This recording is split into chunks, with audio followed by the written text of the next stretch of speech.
if you have a high level of iman, I don't think you should enter Western politics or even Muslim politics as it is currently in the Muslim world at the moment. Because you'll be having to make, if you want to rise to the top, you're going to have to make so many compromises that endanger your relationship with Allah ultimately. We have as an ummah failed the Palestinians, despite what you think you've done in terms of activism, in terms of media, political pressure, in terms of charity. You haven't been able to get one glass of water into Gaza. An Islamic channel was broadcasting from someone there, I think a doctor, and they're saying, "Oh, how can we help you? Can we, raise more charity?" And he goes, "Why do you want to raise charity? We're being bombed. Yeah. How is charity going to help us?" The ultimate responsibility lies on those who have the power to wage war against Israel. Yeah.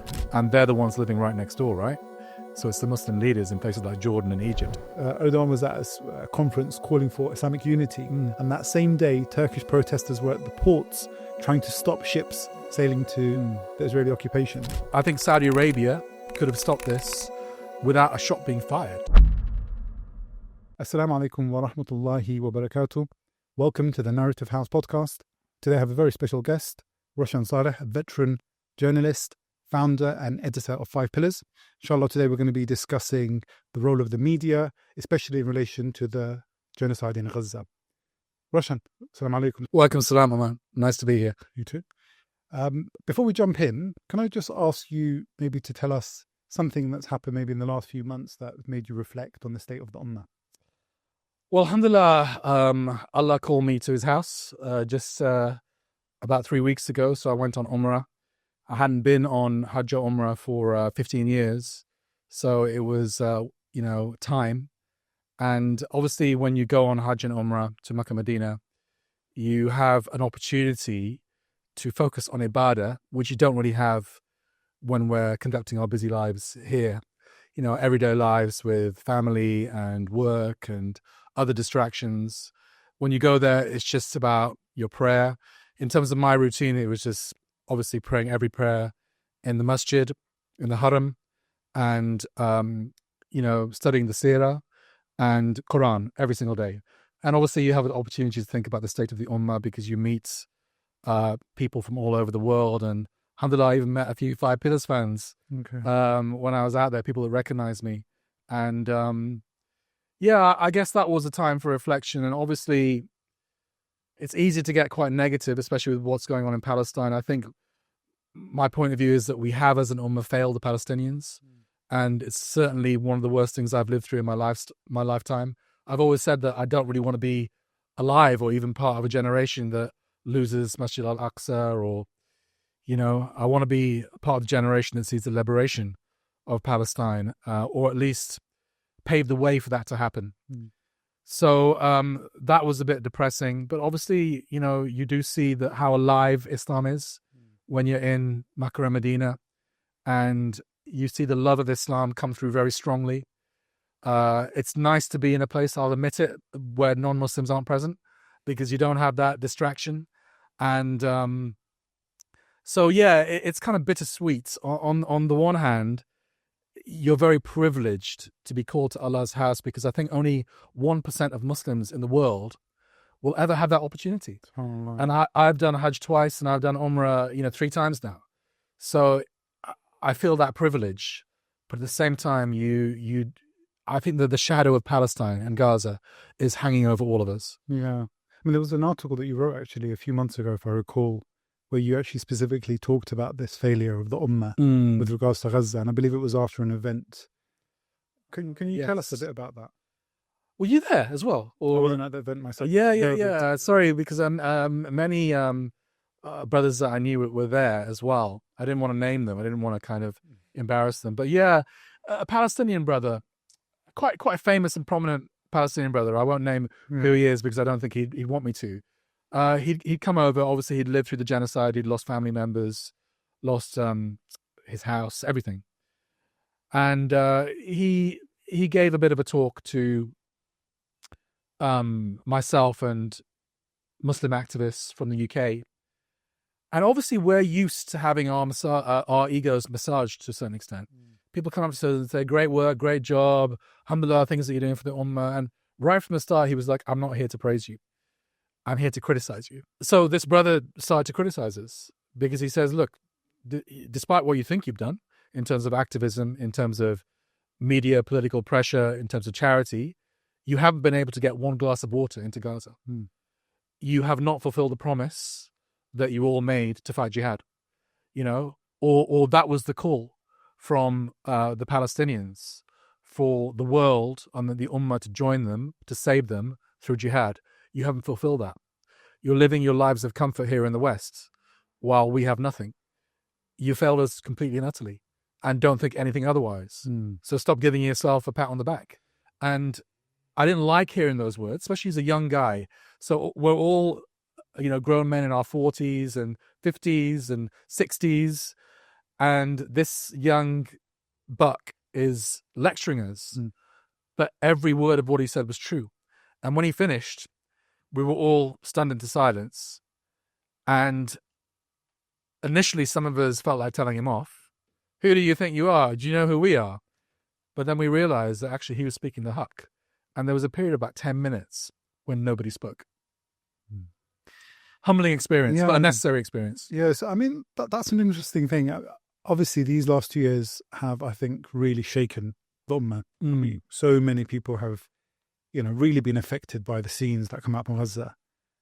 But, this issue of failure, what would be required of the Muslims to lift that sin off their neck, or lift that responsibility off their neck, and who has the capability to do that? Yeah. Well, look, I think we all have different capabilities, and I think there are degrees of responsibility here. And I think the ultimate, the ultimate responsibility lies on those who have the power to wage war against Israel. Yeah. And they're the ones living right next door, right? So it's the Muslim leaders in places like Jordan and Egypt. I mean, that's another level of nifaq, right? And, obviously people in the West, like myself and yourself, there's a limited amount to what we can do. But I wonder, are we still doing enough? I mean, we write articles and do videos about Palestine every day, but I look at myself and I'm still living my Western lifestyle.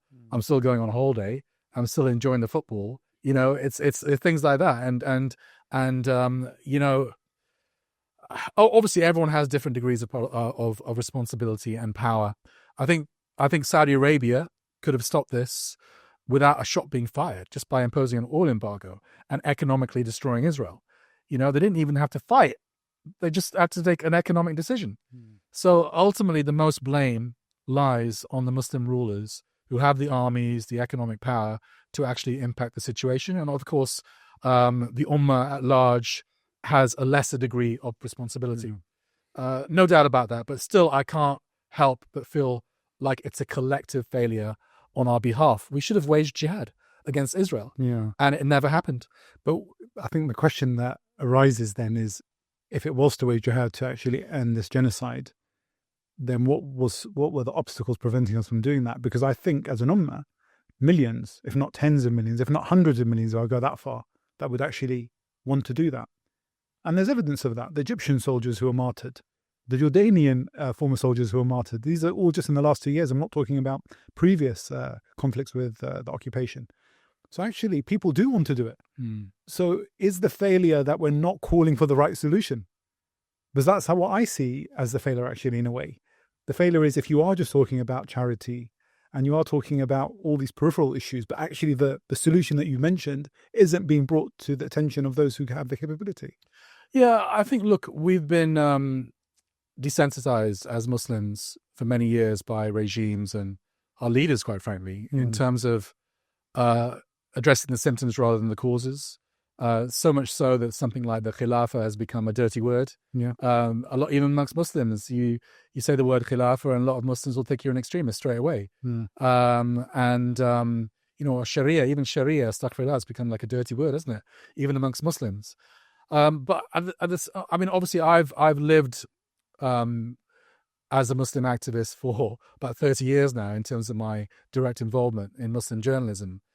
I have seen a change, and I do believe we're living through a era of revival of the Ummah. And I don't necessarily think, if I'm looking at, obviously we never know what Allah has planned, Azza wa Jal, but I don't personally think that perhaps we're living in the era where we'll see the Khilafah return or the liberation of Palestine.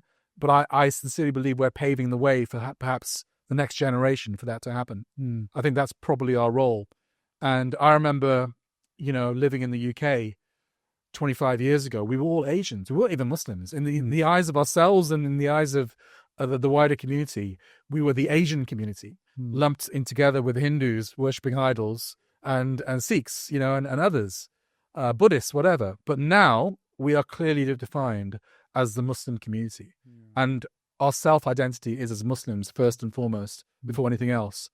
So I think that's probably the biggest change that I've seen in my life in terms of impact. And inshallah, that will lead to bigger and greater things. Yeah. And I think for me, in particular, in the last 2 years, I've really seen Muslims almost go on a crash course in terms of some of those issues that you mentioned, seeing the problems of the disunity, the fact that our leadership hasn't actually moved to save the people of Gaza when, this blatant genocide is happening right in front of us. Some interesting observations that I've seen where in the first few months of the genocide, it was more about, let's call on the UN or call on the ICC, ICJ. That shifted quite quickly. Yeah. There was a big campaign for military intervention run by someone called Osman Noor. I don't know if you've heard of him, but a very well-known barrister who really led that. And that gained huge momentum. So how much actually has the Ummah moved forward just in these last 2 years in terms of recognizing the core problem, really? I mean, I can speak mainly for British Muslims, but obviously, as a Muslim journalist, I do keep in touch with what's going on in the wider Ummah. I think all the trajectory, I think that's why they're so worried, Ummah, and that's why there's so much demonization against Islam and Muslims being bankrolled by some of the richest men in the world. Elon Musk, for example, and X in particular. But there's this movement now to destroy Islam as a concept, especially in the West, because they can see that their values are being eroded, Christianity is being abandoned, and they're very scared that Islam is going to take its place. And that's why we see so much demonization. So I have seen a change, not just maybe in the last 2 years, it's been accelerated by the genocide. Yeah. But it was always a trajectory that I was pretty clear on, that Muslims are becoming more Muslim, and non-Muslims are becoming, if not Muslim, then more interested in Islam. Yeah. And they're seeing through the propaganda. I think social media has played a big role in that, because the mainstream media has always been stitched up and has an agenda against us. So while social media has its negatives as well, it has been a bit of a platform for us to express our views and get them out. Yeah, I think that I saw an article saying that more than 50% of people now consume their news from social media. That was at the turn of just as the genocide started. Yeah. That was both in the US and the UK. And I think that's probably been... No, it's basically mainstream media as we know it is dying. So people aren't reading newspapers anymore, by and large. They aren't watching TV news bulletins like they did in the past. Perhaps the exception to that might be a breaking news story. Something like 9/11 happens, then people are glued to their TV sets. But in general, people are consuming their news through social media, direct on platforms, on their mobile phones. That's how they're getting their news. And young people are getting it from TikTok to a large extent. Yeah. So the way media and news is being consumed has undergone a revolution in the last 20 years. And we are on the cusp of a new revolution with AI.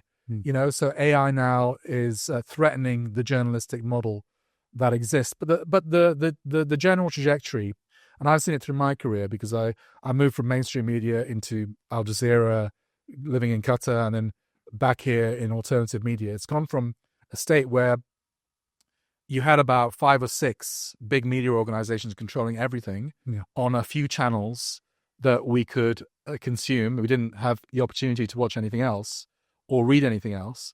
It's gone from that to a situation where news is becoming very personalized now. And, you can be an independent Muslim or a news company, Muslim or non-Muslim, and you can thrive as long as you champion your community and you deepen that relationship with your own community. So mainstream media are very scared that they are losing control of the narrative, which they have done. Yeah. And they're trying to regain control through censorship, through themselves pouring a lot of money into, social media campaigns and but also just through blatant censorship. And we've seen the way that Palestinian voices, especially, and Muslim voices have been shut down on meta platforms in particular, but also others. But it's not a solution. Social media is not a solution for us, because ultimately they're still in the hands of Zionist, pro-Western conglomerates and individuals that can turn the lights off. So Muslims need to think beyond the temporary voice they've had on these social media platforms, because I believe that era is coming to an end.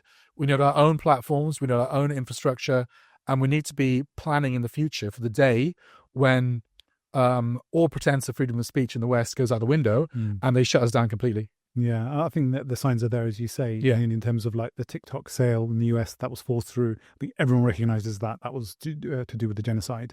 They really lost control of the narrative on probably the most important platform for youth anyway in the US, for sure. But, you know, people are still demonstrating against mainstream media. So I think there was a demonstration yesterday outside the BBC, again, regarding the role of the complicity in the genocide. But, you know, why do these organizations, these media channels, still allow Israeli officials or politicians who are peddling, you know, the Israeli line to have such a vocal voice? Well, really? Oman, because they're part of the system. And I mean, you obviously the BBC pretends that it's impartial, balanced, fair, independent. It's not. Who sets the license fee? It's the government. You know, obviously it's funded by the taxpayer, but who sets the license fee? It's the government every 10 years. And parts of the BBC, I think the World Service was funded by the Foreign Office until quite recently. So, you know, every media is born out of a context, and state media is no different. So Al Jazeera, for example, which does on Palestine, it's done an amazing job. And they've given absolutely everything, the journalists there. So I don't want people to think I'm cussing Al Jazeera here, but the reality is it will reflect Qatari foreign policy to a large extent. We've seen that in certain incidences when they've changed policy from praising Egypt one day to cussing it the next day, and vice versa. France 24, France 2024 will reflect, you know, French foreign policy, and Russia Today, Press TV, all these, you know, different, Iran, Russia, whatever. And the BBC reflects British policy and values.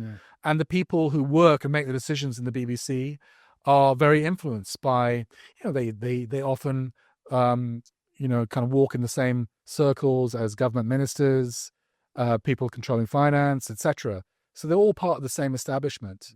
And that's why I always say to Muslim journalists in particular, you know, don't even bother with the mainstream anymore. And I honestly think my own personal view is that Muslims that have continued to work with the BBC and Sky News in particular during this genocide really need to take a good look at themselves in the mirror, because they're working for an organization which is supporting genocide at the end of the day. I mean, even if it's more subtle than other organizations. I mean, some journalists even literally resigned. Like I think there was a few of them did. Some of them Reuters, and so I mean, for a Muslim to be in that organization where Muslims are calling it out for what it is, which is complicity.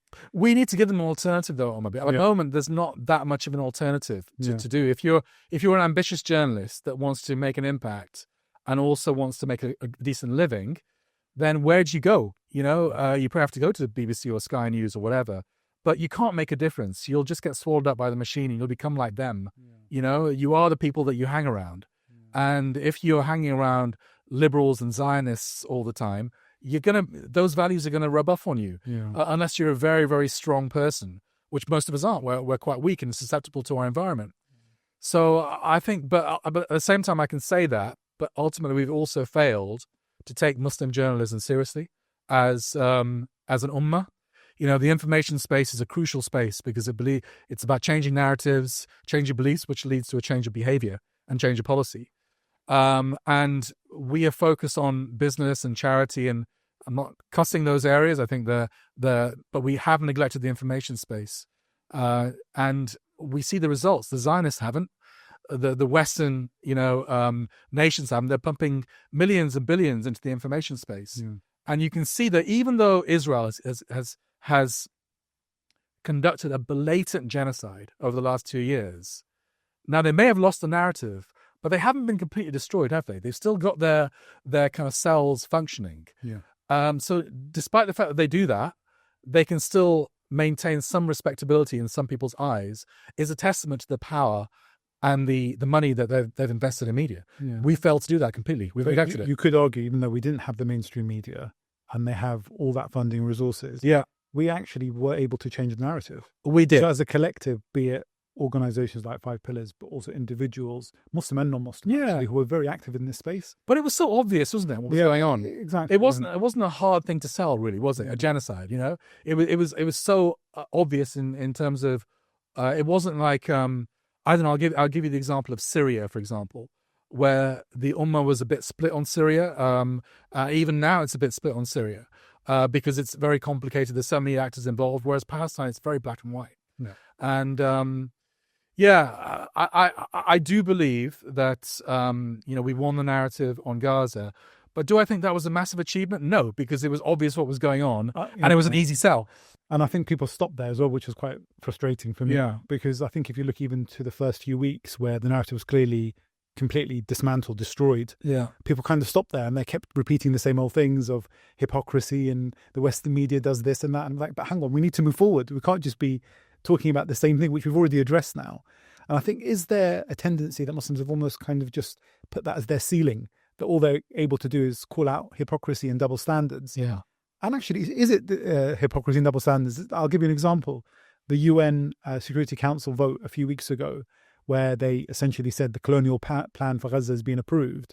And obviously no one vetoed it. The Chinese, the Russians were all part of it. Allowed Turkey, Pakistan, I think, voted in favour of it even. Yeah. When you think about that, why are we not actually discussing the ideological issues affecting the Ummah? The fact that a colonial plan has been set in place for Gaza, and yet we've been completely silent. The UN, which founded or allowed the foundation, its predecessor, the League of Nations, but then many resolutions that have been in favour of Israel all these years, the fact it's occupied land from 48 and 67, but we went back to the same organisation expecting something different. I think Muslims generally were just so relieved that there was a ceasefire, Yeah. that they were going to get some respite and the Palestinians were going to get some respite from the daily massacres, that they almost didn't pay much attention to that Trump plan, which is a plan ultimately for the eradication of the Palestinians. Exactly. It's something that even at 5 Pillars, when we talked about it, it didn't get that much traction, simply because I think people were just so relieved to see a pause in the killing. As well, it's not actually a true pause because they've killed 350 people. Absolutely. I believe since the genocide officially went into a ceasefire phase, and injured hundreds more. The reality, I think, just a couple of days ago, 2 young boys were murdered because they apparently crossed the yellow line to get firewood, an 11 and 8-year-old. But that's daily. Same rules that apply to Israel as apply to everybody. I mean, yeah, exactly. Even we also live in a post-truth era in a certain sense that even though they know it's blatant lies, like they'll still repeat things like Hamas raped Israeli women and killed babies on October the 7th. Now, these have consistently been debunked as lies. Exactly. But through repetition, a bit like Joseph Goebbels, too, just through dint of repetition, it's become a fact in many people's eyes. Yeah. And that's what the Zionists and the far right, I call it an alliance. I do believe there's a Zionist, on a global scale, there's a Zionist far right alliance now.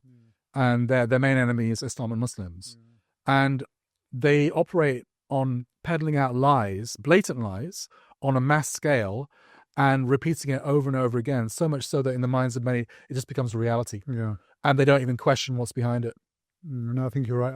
I'm pretty sure Netanyahu recently quoted Goebbels or something saying about propaganda and the need to kind of change the narrative. I mean, Tommy Robinson, we know in the UK, Tommy Robinson is a serial liar as well as a serial criminal and whatever.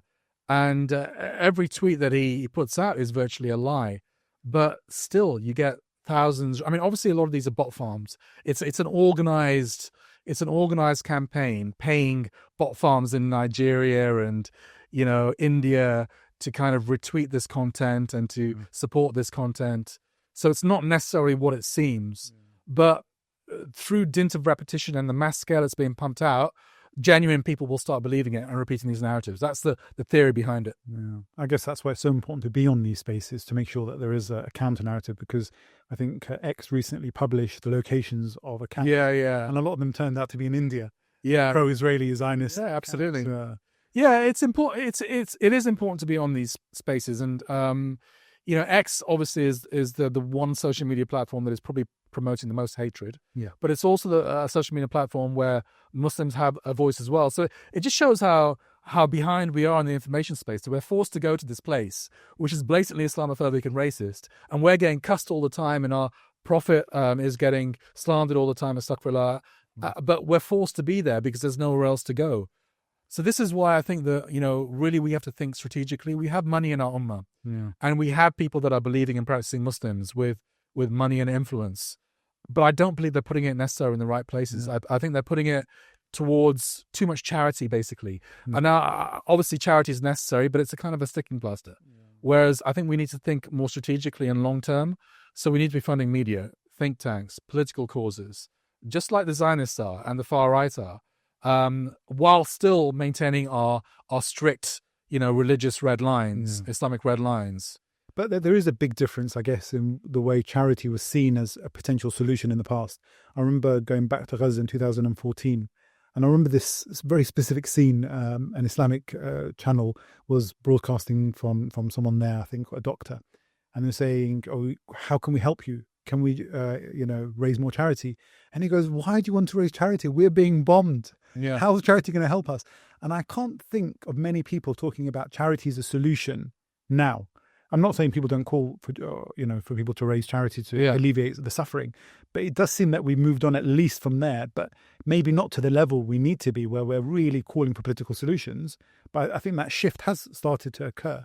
Yeah, but if you look in Ramadan, when we all give generously, I would say still 98% of our money, in the West anyway, from Muslims, goes towards charitable projects. Oh, I see what you mean. Rather than strategic projects. And I think if we can shift that even by 10%, we will see a massive difference in the power of this. That's a fair point. And it's actually supporting those organizations. Yeah. Not just be things like Waqf used to, I mean, under the Islamic State, Waqf used to, fund a lot of these strategic long-term causes, didn't they? Yeah. Whereas now we're just looking at, feeding somebody, but then they'll be hungry the next day.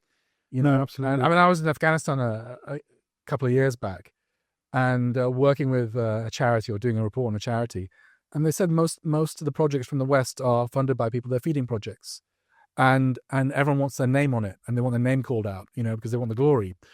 Whereas why not just give it to an orphanage or to a school or a hospital or something long term like that? So I think we just need to think a little bit differently about charity and how we give as Muslims, because the money's there. We're putting it in the wrong places, I think. Yeah. There's an incredible story that I remember hearing during the genocide, actually, that after the Crusades, the first people to respond, as Sheikh Uthman Latif was saying, the first people to respond to the genocide were the poets. Right. The poets needed to move the people into realizing what had happened. And actually, within a month, they were at the gates or the palace or the residence of the Khalifa at the time in Baghdad, saying to him, "What are you doing?" And it was the poetry that was being read out. And it makes me think of the situation we're in now, that the journalists, the influencers online, they potentially are like those poets. Yeah. And we don't give them much credibility, really. I think that point is true. Why are we not thinking to fund such organizations and support them in their growth? We are now, I think. It's changing. I've seen a big difference. I mean, when I started 5 Pillars 13 years ago, the concept of Muslim journalism, I used to call it Islamic journalism. I've called it Muslim journalism now, just because it raises the bar a little bit too high when I say Islamic journalism. It's like everything we have to do has to be perfect, and it isn't, But yeah, the concept of Muslim journalism, just basically, running an organization whose red lines is not, a state or a media mogul, but it's Quran and Sunnah, and we're doing this for the Ummah. We're doing it as a dawah project. That concept Muslims didn't get, or not every Muslim got. Now, I think Muslims can see the need, the strategic need for media organizations, and certainly those that put Quran and Sunnah first ultimately. So yeah, that's something. If I leave a legacy in my life, it would be that, I think, in terms of just kind of Islamizing and professionalizing the information space so that Muslim voices can be heard, and that ultimately will lead to changes in personal and collective behavior and policy. Yeah, no, I think you're right. It has a huge impact. I mean, it was interesting. Yesterday I saw a new social media channel or, organization set up called Upscrolling. Okay. Which I think has been established by a Palestinian Australian. And the whole idea is that it's not going to have censorship, shadow banning, and everything else. And it's already gaining some momentum. That's growing. I'll look that up. Yeah. Right. So it's quite interesting, just, based on what you were saying, looking for our own. There's a big, you see, before, when the social media platforms were not censoring, like Facebook and others, there wasn't really a need to have a Muslim social media platform. But now there's a strategic need because of censorship. And even 5 Pillars, and we pride ourselves on being outspoken, but we do self-censor as well, because we know that if we talk completely freely about Palestine on X first, not on X so much, but on Facebook, we'll get a community violation, and then we'll get a strike, and then we'll be censored. Hundreds of accounts on Instagram as well. Yeah, so. And even LGBT issues. These are the two main things: Palestine and LGBT. If you, I mean, we're not in the business of spreading hate at all. So I'm not talking about going on there and saying crazy things which are going to lead to violence. I'm talking about talking in a reasoned, logical way about these issues, and even calling homosexuality a sin, which is something that all Muslims believe. That is liable to get you taken down on Facebook. So the censorship is absolutely crazy. Yeah. I guess always the worry is creating a platform that becomes just your echo chamber as well. So you need to be out there having those discussions with Muslims and non-Muslims on other platforms. we do tend to focus, as 5 Pillars, we do tend to focus on Muslims first. Yeah. Simply because I think we need to energize our community. And once we're doing that, then our community can deliver a clear message to non-Muslims. So when I write a story, I'm not thinking about what will a non-Muslim think about this. I'm thinking about what will a Muslim think about this. And that's important, that clarity. Yeah. And obviously we want to give both targets. We want to give dawah to non-Muslims. But that isn't our first focus. Our first focus actually is energizing the Muslim community. Alhamdulillah. Yeah.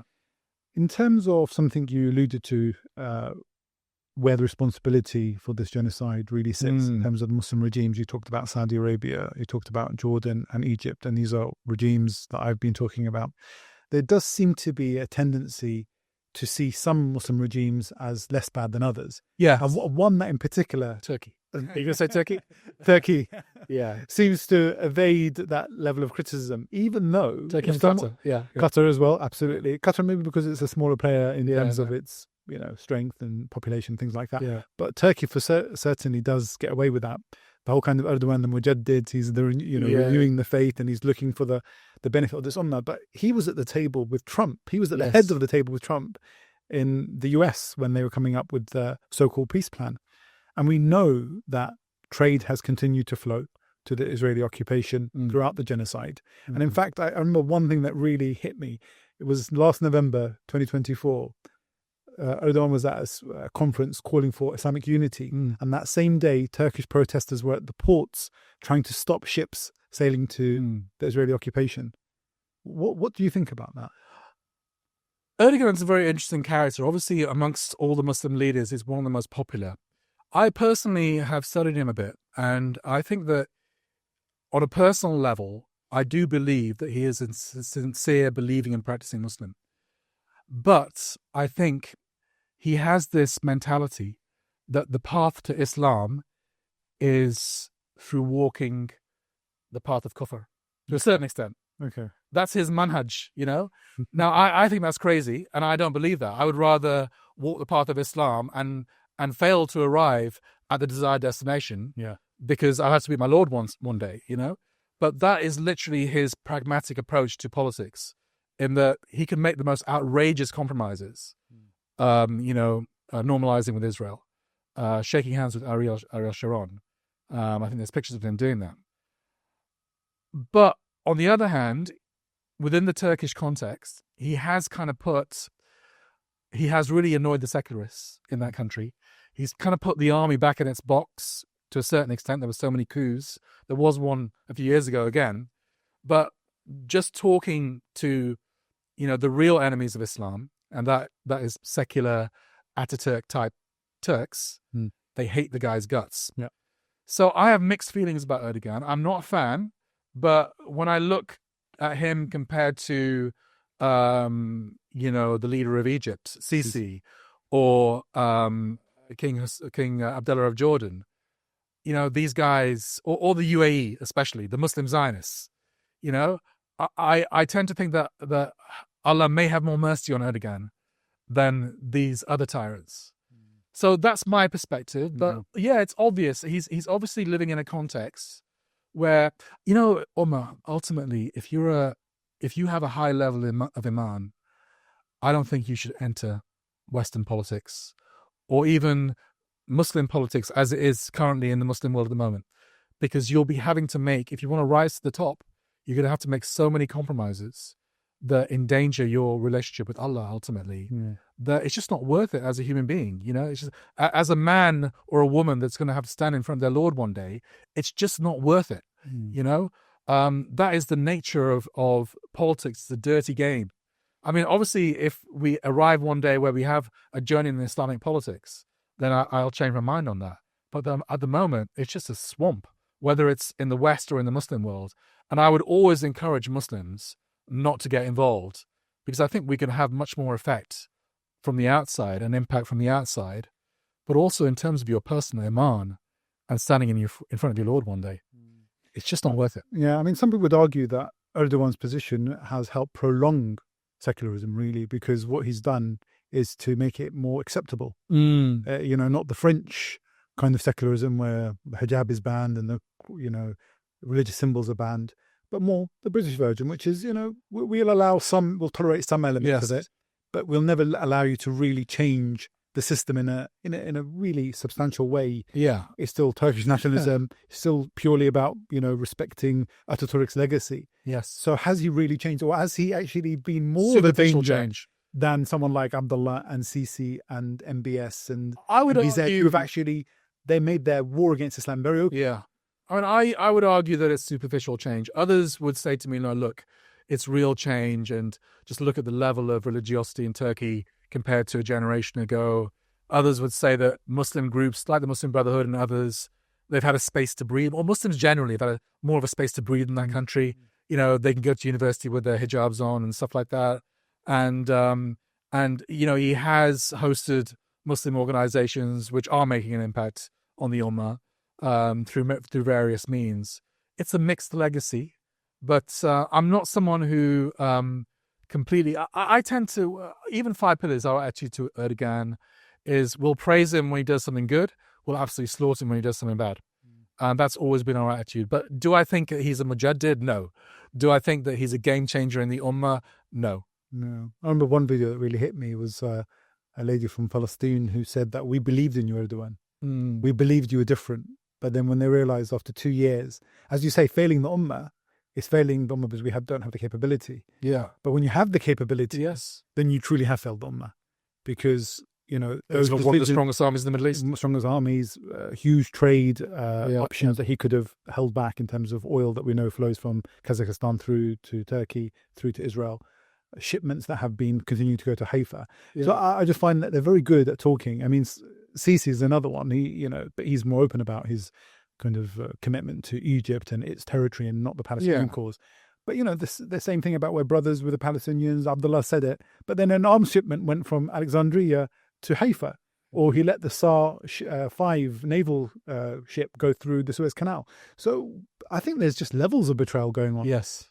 So yes, MBZ and what the UAE are doing probably is unprecedented in terms of its treachery to the Ummah. It's pure treason. Yeah. I mean, I would say the Saudi Arabian, I'll put them in the same category. Yeah. Obviously, we know that Hamas did what they did on October the 7th, partly because of Saudi Arabia's imminent normalization with Israel. Yeah. That's what Haniya said in one of his speeches. That's right. And and obviously we know just, a few weeks ago, MBS visited the United States, and he basically indicated that normalization was very much on the agenda. And I think that's obviously still his plan. Yeah. Obviously, they pay lip service to a Palestinian state. But I think as long as Trump and the West, give him a few crumbs, the promise of some kind of state, which we all know will not be a proper state. Israel will still control the economy, the airspace, the sea space, everything, go in whenever it wants, massacre wherever it wants. But he will try and sell that to his population as, yes, we achieved a Palestinian state, now we're going to normalize with Israel. So the trajectory, despite 2 years of genocide, caused by him, partially, it's still very much in terms of normalization. And obviously, if Saudi Arabia, one of the probably three most powerful countries in the Muslim world, normalized with Israel, that would obviously be a massive victory for the West and the Zionists. Yeah. If you were to zoom out of this whole situation a little bit, do you think that we've made Palestine the problem and not the symptom of the problem as an ummah? Explain this. I don't understand what you mean. We have Sudan Yeah. burning. We have previously Iraq, Yeah. Syria, the Muslims of East Turkestan, the Rohingya Muslims who have been completely genocided, by the way. Yes. A population of almost exactly the same size as Gaza. Yeah. Now 2/3 of them are refugees either in Bangladesh, Malaysia or Indonesia. So have we made Palestine the core problem when in fact it's a symptom of It's much one of the main wider problems. problem? Yeah. Obviously, Because even when talking about normalization, I think every Muslim has Palestine in their hearts because of Al-Aqsa and the significance of Al-Aqsa. Obviously, it's been for 50, 60 years now, it's been the central political issue of the Ummah, hasn't it? So it's something we've all been educated on as we've grown up, whereas we don't actually know much about Sudan. We don't know much about the Rohingya. Now, have we ignored these other issues to their detriment? Absolutely. And I think even as 5 Pillars, we've done that. We're guilty of doing that. But at the same time, I do understand the focus on Palestine and Gaza. It's always been the main issue, hasn't it? Yeah. And just the speed of the genocide. No, exactly. And the speed of the killing, thousands every day, and the maiming and the kind of the live stream genocide that we're seeing on our mobile phones every day is absolutely unprecedented. We haven't got those same images from everywhere else. Yeah, I think the fact it's live streamed has hit different. Yeah. And I saw a stat yesterday that I believe 11% of all of Gaza have either been killed or wounded, which is a figure that really is unbelievable. A report came out, I think about a week ago, 100,000 people at least have been estimated to be killed, which sounds very close to the figures, because about 70,000 have been reported killed in hospitals, but there are tens of thousands under the rubble that they're still pulling. Absolutely. I mean, I think 100,000 more wounded. I think 70,000 is the official figure, which is accepted by most organizations. I think in reality, when you count the number of people under the rubble, it's at least in the hundreds of thousands. Yeah. And the brazen nature of it with, Israeli media and politicians and generals openly, and soldiers openly boasting about what they're doing. And even being proud of what they're doing and putting it on social media and laughing about it, joking about it. There's a particularly brazen, cruel nature to this genocide that takes your breath away. Yeah. So I totally agree with you. Palestine has really brought the whole ummah together in terms of condemning what they've seen. And, even the whole world, I'd say, just looking at the demonstrations in the UK and the West. But when I'm talking about Palestine as a problem, I mean, are we understanding that Palestine will not be solved until we take a closer look at ourselves as an ummah? Because we're talking about the specifics here about the peace plan or a ceasefire or two-state solution. But actually, are any of those the solution for Palestine? No. And can Palestine be solved as a problem, as an occupation, without solving a much bigger problem we have as an ummah? Yeah, but obviously, Omar, I think you're alluding to the fact that, we've lost our shield, haven't we, in terms of, the Khilafah and, that unity that that leadership brought for centuries has been, we're left exposed without it. Obviously, these are the long-term solutions. But at the moment, I think the Ummah is thinking more tactically rather than strategically, and that needs to change. Because, you're right. Until there is genuine unity under, if not a single leadership, then at least, something approaching that, we're not going to solve our problems, no. Not our political problems anyway. No, I agree. Thinking about the role of 5 Pillars and, the fact that obviously, mashallah, you've had a 30-year career in journalism and being active in this space, what advice and what kind of mentoring would you offer to the young people who maybe want to be aspiring Muslim journalists? What can they do? What steps can they undertake?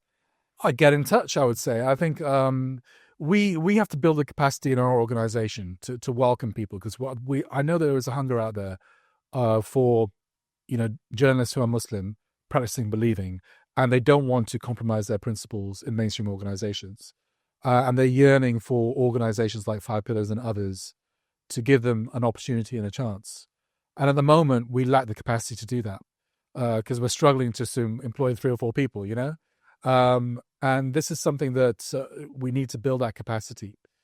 I would say if you are a young journalist, Muslim journalist, the way I did it, a bit cynical, but the way I did it was I actually went into the mainstream for a period of time just to get training, because that's where and I had it very clear in my mind. I don't want to stay here for very long, but I am going to learn from their professionalism and their editorial and production techniques, so that I can use it in a space where I feel more comfortable.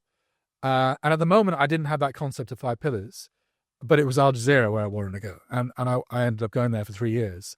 And then I actually got a little bit disillusioned with Al Jazeera, because I saw that actually, while this is a step in the right direction, it's still secular journalism controlled by a nation state, and the parameters aren't Quran and Sunnah.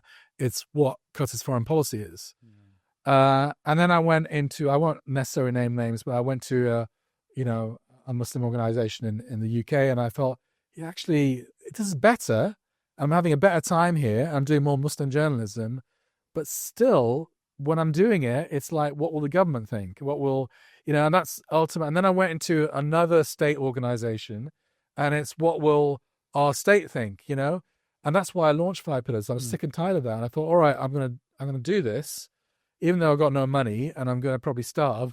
But at least I'll be, following my own principles, which are regulated by Islam. And I'm going to get the community on my side. That's when Dilly Hussain and I started 5 Pillars. That was our thinking. And it seemed like everyone told us not to do it because we're not going to get any food on the table and our families aren't going to be very happy. But we did it, and alhamdulillah, we've made a reasonable success of it. And I just think that, I think going into the mainstream is dangerous unless you have very strong iman and you can survive it. And if you do it for a limited period of time and then get out and use the training to put into the use or into the service of Islam ultimately. But hopefully we can provide a space for Muslim journalists to thrive. And that is something that we're working on in 5 Pillars. We want to start an institution organization, which is a bit of a side project where we actually train Muslim journalists and give them an opportunity also to pursue a career which they can, without compromising their principles. Is that something that you've actually developed, yes. or is it? We're working on it. Yeah. We don't want to. That sounds very interesting. Really. Yeah, it's something that we definitely want to do in the years to come. It's at a very nascent kind of stage at the moment, but we want to train Muslim journalists, whether it's they want to work behind the camera or in front of the camera, whether it's print or video.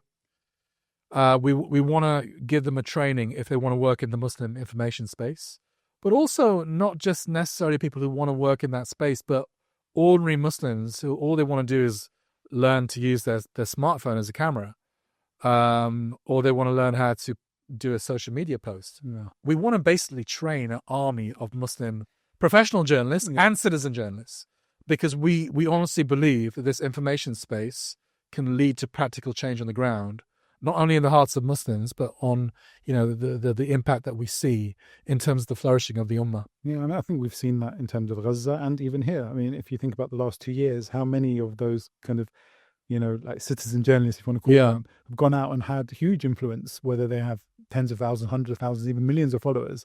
And they've been able to almost counter what a whole media channel will do. Yeah. I think Gaza is the best example, where they've obviously killed so many of the journalists who tell the truth there, but so many people just come in their space, in their place, just pick up a phone and be the new journalists in Gaza off the, just with a smartphone. Yeah, it's like, I'm a sincere believer that if you know how to use your phone properly as a camera and do a bit of basic editing, and you know how to spot a story and how to frame a story and how to write a story, even if it's just a 2 or 3 line social media post. And if you're at the right place at the right time, then you can make anything go viral, even if you have no platform at all. And that's what I think we want to train Muslims to do around the world. A lot of the viral material that we get at 5 Pillars is from citizen journalists around the world. Okay.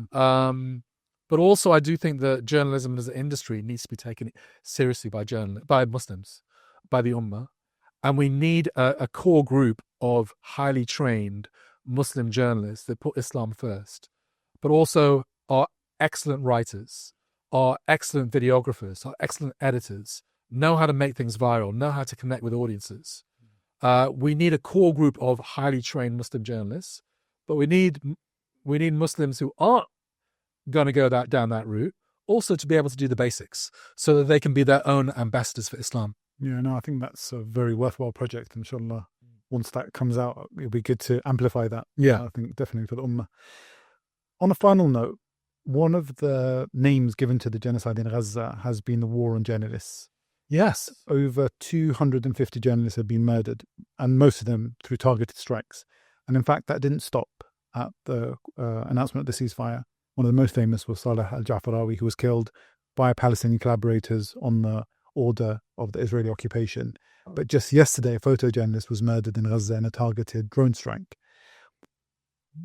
Just in terms of their commitment, the way they've connected with the whole world, yeah, what would you say about people like Saleh al-Jafarawi, Anas Sharif, Maryam al-Dagga, and all these other journalists who've sacrificed their lives essentially to be the beacons of truth? And I think that just proves your point that journalism is such an effective tool that Israel had to silence them.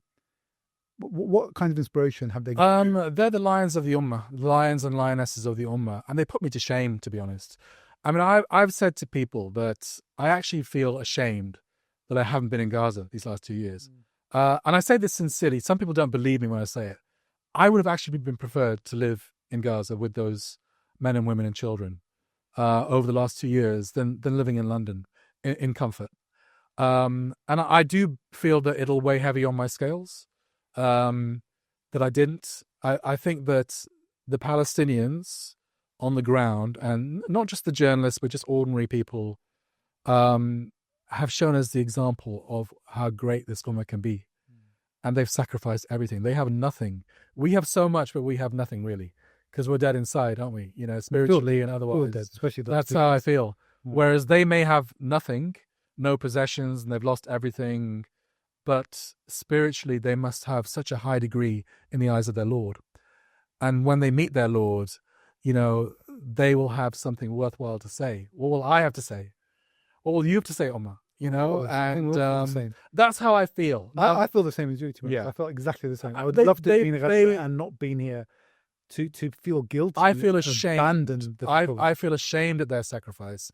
And that's why I always temper my criticism of Al Jazeera, because I worked at Al Jazeera and I have issues with some of the stuff Al Jazeera did. But in terms of the way their journalists have given, in terms of, I mean, they are journalistically, they are the heroes, or among the heroes of this conflict, because they've literally given everything, their children, their wives, their property, their wealth, their own lives, and all I can do is look at them in awe and amplify their message, because they are the lions and lionesses of the Ummah, and I don't even want to speak too much about them because I just feel ashamed. Yeah, I mean, I feel exactly the same. I think it's one of those things, just seeing that sacrifice, feel nothing you do can ever make up for how they've been left to suffer this for the last 2 years. But mashallah, the resilience is still amazing.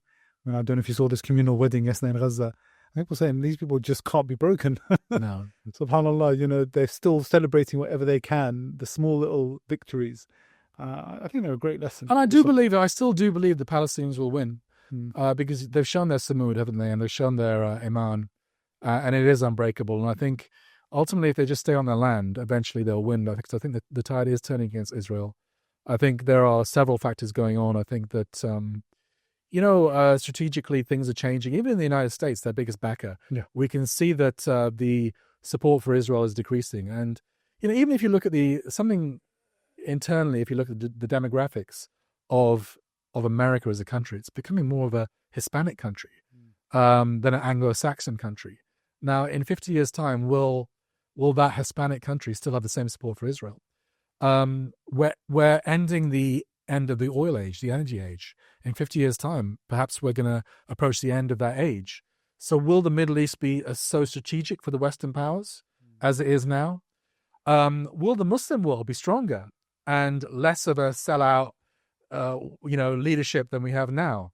So I think that in terms of now, it looks like Israel have that military edge, obviously, and that political edge. But the world changes very quickly. And I think in 50 years' time, if we can just not abandon the cause, if we can just not sign those deals where we give away land, where we agree to surrender, if we don't surrender, I think we will win. It may take some decades, but the world is changing fast, and that's why the Israelis are desperate for a deal now. They're more desperate for a deal than the Palestinians, simply because they can see the demographic change, even within Israel, Palestine itself. They're having fewer babies, right? And the Palestinians are having, alhamdulillah, 6, 7, 8, 9, 10. Cousins are still And babies even during demographically, they're very worried. So I would argue that the Zionists are in more need of a short-term deal than the Palestinians are.